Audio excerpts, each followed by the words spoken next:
Olá pessoal, tudo bem? Hoje eu trouxe aqui para vocês um vídeo muito especial, onde eu vou dar 5 dicas sobre como interpretar as questões de português do Enem, dos concursos e dos vestibulares, porque a gente sabe que as questões de português podem ser um pouco difíceis ou muito difíceis quando tem aqueles textos longos, extensos e difíceis de entender. Então eu vim dar 5 dicas aqui para você conseguir fazer a prova de português sem nenhum problema, certo? Bem fácil mesmo. Anotem as dicas, espero que vocês gostem. Bom, a primeira dica é leia o título do texto. É uma dica muito simples, mas muitas pessoas esquecem, porque na hora da prova você quer fazer a prova correndo, porque tem tempo, você não pode perder o seu tempo, né, porque ele é limitado, mas o título diz muito sobre o texto, diz muito sobre o que o texto vai falar. Então leia o título. Às vezes pode ter um título irônico, por exemplo, e você não vai saber se você não leu.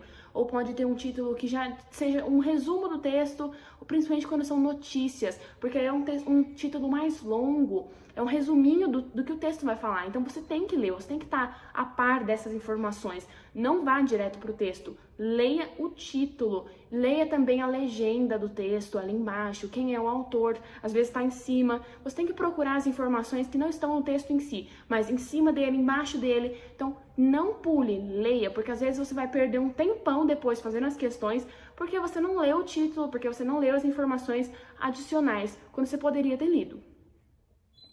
Bom, a segunda dica é uma coisa que eu faço bastante quando eu estou lendo um texto, principalmente quando são textos de provas de vestibulares ou concursos. Bom, você lê o seu texto e a hora que você acaba, você faz bem rápido mesmo, não é uma coisa elaborada, um resuminho mental na sua cabeça sobre o que é o texto. Qual é o propósito do autor em escrever esse texto? O que o texto quer me passar? Qual é a mensagem que o texto quer me passar? É importante você fazer isso porque você faz um resuminho, você faz um resumo das informações que você leu e vai te ajudar muito na hora de responder as questões. Não precisa escrever, não precisa ficar 5 minutos pensando, mas é uma coisa bem rapidinha mesmo que vai te ajudar na hora que você for responder as questões. Porque às vezes, se você não faz isso, você esquece na hora que você leu e a hora que você for responder as questões, você vai ter que ficar voltando toda hora no texto para achar as informações.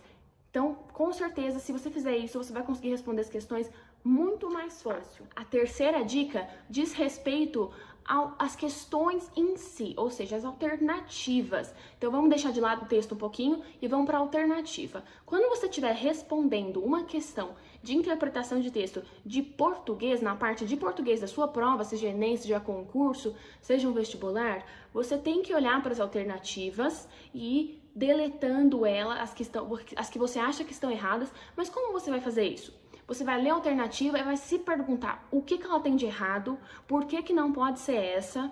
Você não vai só deletar ao acaso ou achando, não. Você vai justificar para você mesmo. Então não é achando que tá errado e vai riscando, porque aí você pode deletar a frase certa. Então, não, você vai pegar alternativa por alternativa e se perguntar, por que não pode ser essa? O que ela tem de errado?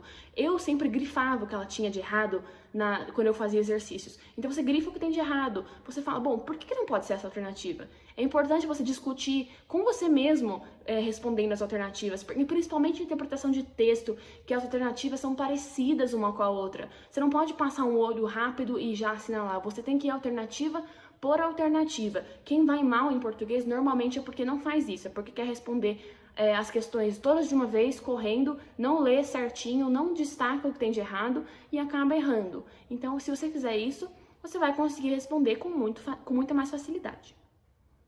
Bom, a quarta dica é muito útil porque eu cometi esse erro muitas vezes quando eu respondia as questões de português das minhas provas. Então, você tem que se lembrar que, principalmente quando a questão fala de acordo com o texto, de acordo com o autor, alguma coisa relacionada ao texto em si, ninguém está perguntando o seu ponto de vista. Então, não traga conhecimento de fora. Eu fazia muito isso, vamos supor, vai cair um texto sobre Machado de Assis. Ah, eu sabia alguma coisa de Machado de Assis? Sabia. Então, às vezes, eu pulava o texto e trazia o conhecimento de fora. Não faça isso.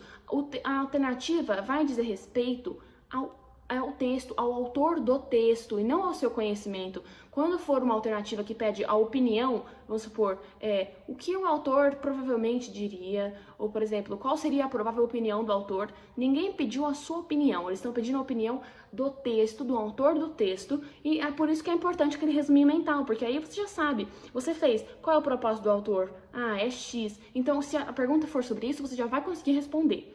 Então, lembre-se, não traga conhecimento de fora, só se o texto pedir, só se a questão deixar. Aí tudo bem, aí você traz seu conhecimento, mas se não, não traga, você vai errar. Ninguém pediu a sua opinião, lembra disso, é a opinião do texto.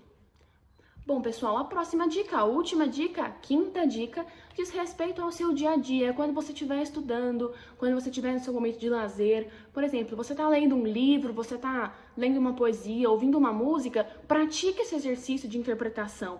Lembre-se que a interpretação não é só um negócio de prova, de Enem, de concurso. A interpretação é uma coisa que você deveria fazer no seu dia a dia, deveria fazer no seu cotidiano. Então, quando você estiver lendo alguma coisa, ouvindo uma música, conversando com alguém, tente fazer tente aplicar essas 5 dicas que eu dei aqui, não só no seu texto da hora da prova. Se você ficar craque em fazer isso no seu dia a dia, você nem vai perceber que você estiver respondendo as perguntas que você faz isso. Então, faça isso constantemente. Mesmo quando você estiver respondendo questões de outras matérias, por exemplo, de história, de geografia, faça isso, interprete o texto, faça o resuminho mental, tire o que está errado de cada alternativa. É importante você fazer isso de uma forma automática. Não fique pensando, vou usar a dica 2 agora, depois a 3. Não, se você fizer isso várias vezes, repetidas vezes, você vai conseguir aplicar sem nem perceber. Você vai estar aplicando e não vai nem ver. Esse é o objetivo. É isso que as pessoas que vão bem nas provas conseguem fazer, ter essa habilidade. Bom, pessoal, espero que vocês tenham gostado do vídeo. Eu gostei muito desse vídeo e espero que você também goste. Muito obrigada pela atenção.